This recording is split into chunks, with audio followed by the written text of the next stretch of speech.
नमस्कार, आप देख रहे हैं सी न्यूज भारत और मैं हूं आपके साथ ज्योति अरोड़ा। वक्त हो गया है न्यूज बुलेटिन का, जिसमें हम जानेंगे कि कहां प्राकृतिक खेती पद्धति कृषि प्रशिक्षण का किया गया आयोजन, कहां शातिर वाहन चोर गैंग का पुलिस ने किया पर्दाफाश और कहां प्रशासन की हीला हवाली के चलते गौशाला में भूसा की कमी से गौवंशों को रहना पड़ रहा है भूखा।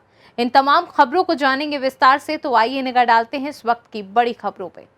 बिजली विभाग की लापरवाही से औरैया के प्राथमिक विद्यालय कस्बा खानपुर में 265 बच्चों की जिंदगी खतरे में पड़ी है। जिस प्रांगण में बच्चे शिक्षा ग्रहण करने आते हैं, उन्हें शायद ये भी पता नहीं है कि उनका जीवन खतरे से खाली नहीं है। आपको बता दें कि औरैया ब्लॉक के कस्बा खानपुर के प्राथमिक विद्यालय में 265 बच्चे अपना जीवन संवारने के लिए आते हैं, लेकिन बिजली विभाग की लापरवाही उनके जीवन से खिलवाड़ करता नजर आ रहा है। विद्यालय के प्रांगण से निकली हाई टेंशन लाइन कभी भी बड़े हादसे को दावत दे सकती है, लेकिन बिजली विभाग के कानों में जूं तक नहीं रेंग रही है। जबकि इसकी शिकायत लिखित तौर पर विद्यालय के हेडमास्टर मिन्नतुल्लाह ने कई बार बिजली विभाग के अफसरों से लेकर जिले में बैठे बड़े अफसरों तक की, लेकिन किसी को उन बच्चों के जीवन पर कतई दया नजर नहीं आई। विद्यालय प्रांगण में खड़े पेड़ उन तारों को छूते नजर आ रहे हैं, जिसमें बरसात के मौसम में गीले पेड़ों के जरिए कभी भी करंट दौड़ सकता है, जिससे विद्यालय परिसर में खेल रहे बच्चों को भी करंट की चपेट में आना पड़ सकता है, जिससे उनकी जान का खतरा है। विद्यालय के स्टाफ ने इस प्रकरण की कई बार लिखित तौर पर शिकायत की, लेकिन अभी तक उन तारों में सेफ्टी वायर नहीं लगाया गया और न ही उन्हें हटाने के लिए कोई जुगत की गई है। कई सालों की शिकायत के बाद ऐसा लग रहा है जैसे बिजली विभाग के अफसर एक बड़ा हादसा होने का इंतजार कर रहे हैं। प्राथमिक विद्यालय खानपुर प्रथम, यहाँ पर हाई टेंशन तार निकला हुआ है। इसकी मैं 6-7 साल पहले भी एक प्रार्थना पत्र दे चुका हूँ बिजली विभाग को, और उसमें एक एप्लीकेशन में दिया था कि ये हाई टेंशन तार है, इसमें जो है नीम के पेड़ से टच है, इसमें करंट कभी कभी आ जाता है और उसको नीम के पेड़ को अक्सर कटवाया भी जाता है, कोई काटने को तैयार नहीं होता है करंट के मारे। तार टूट भी चुका है। अभी मैंने लेटेस्ट में अपने विभाग को फिर एक एप्लीकेशन दी है कि यहाँ हाई टेंशन तार है, या तो इसके नीचे से वायर गार्ड लगा दिया जाए या इस तार को हटा दिया जाए। तो आपके ग्राउंड में जो तार हाई टेंशन लाइन निकली है उसमें एक कट है, तो क्या कभी तार टूट के भी गिरा है? तार एक बार टूटा है। तो हम लोग चूंकि जागृत थे, देख लिया, बच्चों को सबको हटाया, वहाँ पे गए, उनको बिजली विभाग ने कहा तो वो इसमें तार जोड़ा गया। आपने लिखित कितनी बार शिकायत की? लिखित मैं 3-4 बार कर चुका हूँ। एक बार हमारे यहाँ सीडीओ महोदय भी आए थे, उन्हीं ने देखा, उन्हीं ने अपनी डायरी में नोट किया, और बिजली विभाग को दे चुका हूँ कई बार। अभी लेटेस्ट में मैंने 10 दिन पहले फिर दिया अपने विभाग को, विभाग के द्वारा वहाँ जाएगा। हमने अपने खंड शिक्षा अधिकारी महोदय के माध्यम से वहाँ फिर पहुँचाया कि या तो वायर गार्ड लगा दिया जाए या ये तार हटा दिया जाए। कभी भी दुर्घटना हो सकती है, बच्चे खेलते रहते हैं, प्रार्थना स्थल वही है, वहाँ पे बच्चे हैं आपके विद्यालय में? हमारे यहाँ 265 बच्चे। औरैया से सी न्यूज संवाददाता अखिल दीक्षित की रिपोर्ट। मध्य प्रदेश के छिंदवाड़ा के ग्राम भाडरी में किसान कल्याण तथा कृषि विकास विभाग के तत्वावधान में प्राकृतिक खेती हेतु किसानों को प्रशिक्षण दिया गया। किसान कल्याण तथा कृषि विभाग छिंदवाड़ा के तत्वावधान में जुन्नारदेव जनपद क्षेत्र की ग्राम भाडरी में प्राकृतिक खेती पद्धति से कृषकों को प्रशिक्षण शिविर का आयोजन किया गया। पंजीकृत किसानों को खेती का प्रशिक्षण दिया गया और उसके लाभ के बारे में भी बताया गया। इस अवसर पर अजितेश ठाकुर, सचिन विश्वकर्मा, एसडीओ SS मरकाम, चूड़ामन सोनारे, रविंद्र डेहरिया और बड़ी संख्या में किसान भाई उपस्थित रहे। मैं सुरेश दुबे, ग्राम भाडरी का एक लघु कृषक हूँ। मेरे द्वारा यहाँ पर जैविक खेती की जाती है, लेकिन उसकी पूर्ण जानकारी मुझे नहीं थी। आज आत्मा परियोजना जो जैविक खेती जो है, जीरो बजट खेती, और कृषि विभाग जुन्नारदेव के अधिकारी और कर्मचारियों द्वारा एक छोटा सा प्रशिक्षण शिविर का आयोजन मेरे खेत पर किया गया, जिसमें प्राकृतिक खेती से संबंधित गुर बताए गए। ग्राम भाडरी, ग्राम नजरपुर, ग्राम जमकुंडा, उमरिया के किसान इसमें उपस्थित रहे। हमें विधिवत तरीके से बताया गया कि बगैर किसी लागत के हम कैसे जैविक खेती करके अपनी उन्नति, अपने देश की उन्नति कर सकते हैं। उसमें संबंधित विभाग के द्वारा जीवामृत निर्माण की विधि, नीमास्त्र निर्माण की विधि बताई गई, जिसे सभी किसानों ने सहर्ष स्वीकार किया और यह आश्वासन भी दिया है कि जो संसाधन उपलब्ध हैं उससे अपने खेत में जैविक खेती और बजट ये जीरो बजट प्राकृतिक खेती करके अपना योगदान प्रदान करेंगे। छिंदवाड़ा मध्य प्रदेश से सी न्यूज़ संवाददाता वीरेंद्र की रिपोर्ट। हमीरपुर में शातिर चोर वाहन गैंग का हुआ पर्दाफाश। मध्य प्रदेश, दिल्ली समेत अन्य राज्यों से 2 पहिया और 4 पहिया वाहनों की चोरी करते थे अभियुक्त। गिरफ्तार अभियुक्तों की निशानदेही पर पुलिस ने सरीला कस्बे के परछा गांव के पुराने पंचायत भवन से चोरी की गई 18 मोटरसाइकिल, 1 लोडर और 1 स्कूटी को बरामद किया है। गैंग का मास्टरमाइंड विष्णु जनपद के जरिया थाने का निवासी है और हिस्ट्री शीटर भी। बीते दिनों सरीला कस्बे में ही तमंचा दिखाकर बाइक लूट की वारदात को अंजाम दिया गया था। बाइक लूट की तफ्तीश कर रही पुलिस को अभियुक्तों को गिरफ्तारी के बाद पूछताछ में बड़ी सफलता मिली। पुलिस अधीक्षक ने कॉन्फ्रेंस कर मामले का खुलासा किया। अभियुक्तों की गिरफ्तारी थाना क्षेत्र के सरीला कस्बे से हुई। ये थाना जरिया क्षेत्र में 23 जुलाई की एक घटना है जिसमें एक व्यक्ति को तमंचा दिखाकर उसकी मोटरसाइकिल छीन ली गई थी। तो इसके क्रम में थाने पर अभियोग पंजीकृत कराया गया और उसकी जांच में ये निकल कर आया कि एक बिच्छू गैंग का सदस्य जिसका नाम विष्णु है पुत्र भागीरथ, उसने ये घटना की थी और उसके 2 अन्य साथी थे, नरेंद्र और राजेश। और जब पुलिस ने इनको पकड़ा और इनसे पूछताछ की तो एक बहुत बड़ी बरामदगी हुई है इसमें, जिसमें ग्राम परछा के पुराने पंचायत भवन के पास से 18 मोटरसाइकिल और 1 छोटा हाथी और 1 एक्टिवा ये वाहन बरामद किए गए हैं। इन्होंने बताया कि ये वाहन इन्होंने न सिर्फ हमीरपुर बल्कि आसपास के जनपदों और मध्य प्रदेश एवं दिल्ली वहाँ से भी ये वाहन चोरी किए थे। तो इसके संबंध में थाने पर अभियोग पंजीकृत कर लिया गया है और आगे इसमें गैंगस्टर एक्ट की कार्रवाई भी की जाएगी। हमीरपुर से सी न्यूज़ संवाददाता अमित द्विवेदी की रिपोर्ट।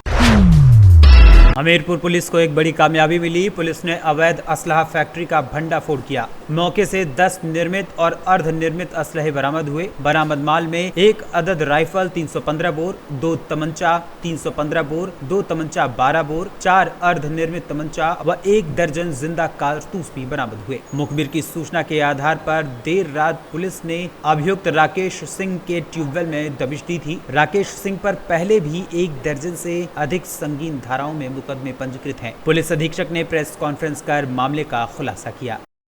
थाना क्षेत्र कुरारा में एक ये अवैध असला फैक्ट्री की सूचना थाना पुलिस को मिली थी, जिसमें थाना पुलिस ने रेड किया और मौके से 2 व्यक्तियों को गिरफ्तार किया। इनके नाम राकेश सिंह पुत्र मोतीलाल और अरविंद कुमार पुत्र गुमान सिंह हैं और इनके पास से कुल 6 बने हुए और 4 अधबने असलहे बरामद हुए हैं। साथ ही 10 जिंदा खोखा बरामद हुए हैं और साथ ही अन्य जो उपकरण है वो बरामद हुए हैं, जिसके संबंध में असला फैक्ट्री बनाने का जो अभियोग पंजीकृत किया गया है और इन पर आगे की जो भी आवश्यक वैधानिक कार्रवाई है वो। हमीरपुर से सी न्यूज़ संवाददाता समर रिजवी की रिपोर्ट।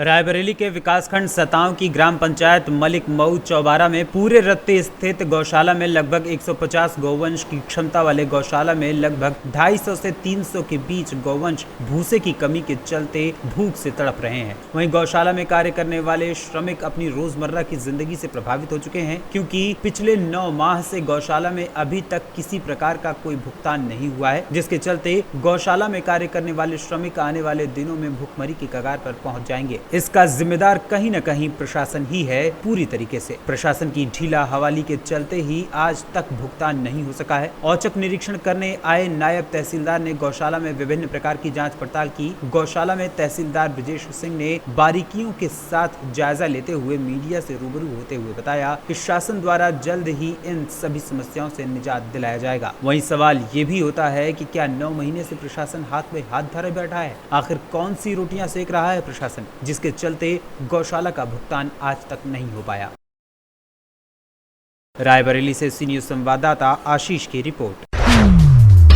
अलीगढ़ में भारतीय किसान यूनियन के राष्ट्रीय अध्यक्ष चौधरी हरपाल सिंह के द्वारा बड़ी चेतावनी दी गई है। उनके द्वारा प्रशासन को 31 जुलाई को लेकर बड़ा अल्टीमेटम दिया गया है। चौधरी हरपाल सिंह के द्वारा भारतीय किसान यूनियन के बैनर तले किसानों के साथ हो रहे अत्याचार को लेकर बड़े प्रदर्शन की चेतावनी दी गई है। साफ शब्दों में हरपाल गुट का कहना है कि लंबे समय से किसानों को सरकार के द्वारा झूठा आश्वासन देकर धोखा दिया गया था, लेकिन आज तक उनकी कोई मांग पूरी नहीं हुई है। यही कारण है कि उनके द्वारा बड़ा प्रदर्शन किया जाएगा। दरअसल पूरा मामला जिला अलीगढ़ के विधानसभा इजलास का है, जहां पर भारतीय किसान यूनियन के राष्ट्रीय अध्यक्ष के द्वारा प्रशासन को बड़ी चेतावनी दी गई है। साफ तौर पर लखीमपुर कांड सहित अन्य जगहों के मामलों को लेकर किसान नेता के द्वारा चुप्पी तोड़ी गई है। किसान नेता का साफ तौर पर कहना है कि झूठा आश्वासन देकर सरकार के द्वारा प्रदर्शन को खत्म कराया गया, लेकिन आज तक किसानों की कोई मांग पूरी नहीं की गई है। यही कारण है कि आक्रोशित किसान 31 जुलाई को सड़कों पर उतरेगा। शहीद उधम सिंह को श्रद्धांजलि देने के साथ साथ किसानों के द्वारा अपनी मांगों को लेकर बड़ा प्रदर्शन किया जाएगा, जिसको लेकर रूपरेखा तैयार कर ली गई है। आज किस तरीके का ज्ञापन वगैरह दिया गया आपके द्वारा? आज हमने शहीद उधम सिंह के बलिदान दिवस पर 31 तारीख को और हिंदुस्तान के किसान संगठन किसानों की समस्याओं के लिए ज्ञापन देंगे, रोड जाम करेंगे, धरना प्रदर्शन करेंगे इस संबंध में। और केंद्र सरकार ने और चुनाव वो दिल्ली के 13 महीने के आंदोलन में जो वायदा किया था कि हम न्यूनतम फसलों के न्यूनतम समर्थन मूल्य का कानूनी दर्जा देंगे, नहीं दिया, वायदा खिलाफी की। उत्तर प्रदेश के लखीमपुर खीरी में जो 8 किसान रोज के मारे गाड़ियों द्वारा गृह राज्य मंत्री अजय मिश्रा के बेटे और उनके मित्रों ने, उसमें जो शेष मुलजम रह गए हैं उनको जेल भेजने की बात करेंगे। और साथ में किसान विरोधी नीतियों के कारण देश का किसान कर्जा में डूबा हुआ है, उसको कर्जा मुक्ति की मांग करेंगे। तो 31 तारीख को फ्री बिजली की बात कही थी, वो भी जो है नहीं दी इन्होंने, वायदा खिलाफी की है। 31 को आंदोलन है देश भर में। तो 31 किस तरीके का आंदोलन रहेगा, क्या क्या कार्य होंगे आपके द्वारा? उसमें रोड जाम भी होगा, धरना प्रदर्शन भी होगा और ज्ञापन भी दिए जाएंगे। क्या नाम है आपका? मैं भारतीय किसान यूनियन का हरपाल गुट का राष्ट्रीय अध्यक्ष चौधरी हरपाल सिंह एडवोकेट। अलीगढ़ से सी न्यूज संवाददाता संजीव शर्मा की रिपोर्ट। बिहार दरभंगा हनुमान नगर उच्च माध्यमिक विद्यालय गोढ़ैला पुअरिया में प्रखंड प्रमुख संतोष कुमार यादव ने औचक निरीक्षण किया। वहीं प्रधानाध्यापक चुल्हाई यादव को कई अहम निर्देश भी दिए। बिहार दरभंगा हनुमान नगर प्रखंड प्रमुख महोदय भी स्थल निरीक्षण किए हैं और जानते हैं कि कौन से विद्यालय में जांच किए हैं, शुभ नाम क्या है और क्या खामियां पाए हैं और मुख्य रूप से क्या निर्देश दी गई है। सर ये कौन सा विद्यालय है?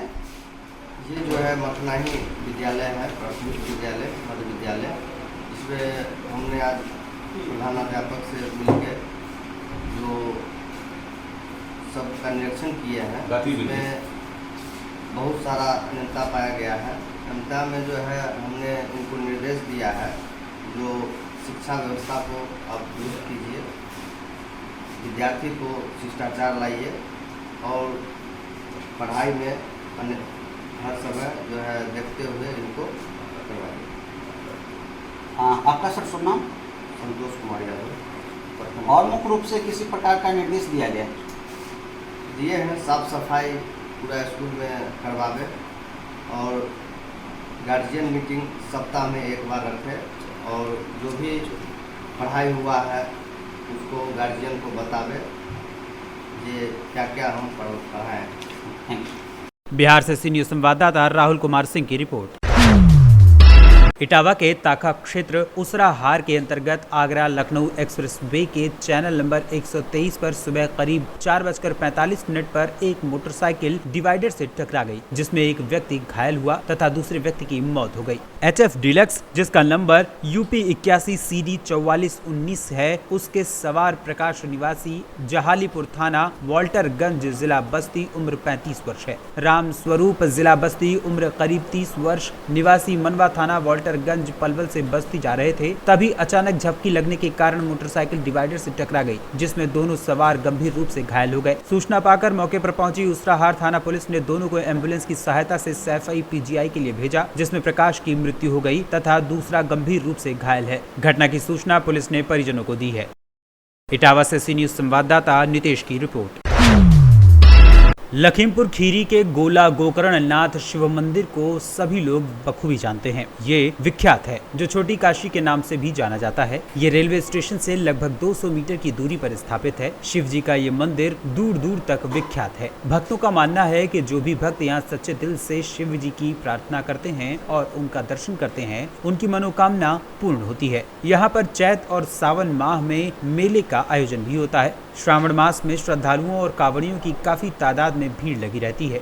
मंदिर के पुजारी बताते हैं कि रावण ने शिव की आराधना करके और तपस्या करके शिव जी को प्रसन्न किया और वरदान मांगा और कहा कि मैं आपको लंका ले जाना चाहता हूँ। शिव जी वचनबद्ध थे, वो रावण की बात स्वीकार कर चुके थे, लेकिन उन्होंने शर्त रखी कि अगर मुझे कहीं जमीन पर रख दोगे तो मैं वहीं स्थापित हो जाऊंगा। रावण जब उन्हें लेकर जा रहा था तो रास्ते में रावण को लघुशंका लगी और लघुशंका करने के लिए शिवलिंग को रखने की कोशिश कर ही रहा था। तभी उसको याद आया कि अगर शिवलिंग रख दूंगा तो शिवलिंग यहीं स्थापित हो जाएगा। तब उसकी नजर एक ग्वाले चरवाहे पर पड़ी और उसने शिवलिंग को उस चरवाहे को दे दिया और कहा कि जब तक मैं वापस ना आऊं इसको जमीन पर मत रखना। उधर देवताओं में त्राही त्राही हो रही थी। इंद्र भगवान ने रावण की लघुशंका के वेग को बढ़ा दिया, जिससे वो निवृत्त नहीं हो पा रहा था। इधर ग्वाले ने कई बार रावण को आवाज लगाई। ग्वाला शिवलिंग के भार को सहन नहीं कर पा रहा था, इसलिए उसने शिवलिंग को जमीन पर रख दिया। रावण जब वापस आया तो उसने देखा शिवलिंग जमीन पर है। रावण बहुत ज्यादा क्रोधित हुआ,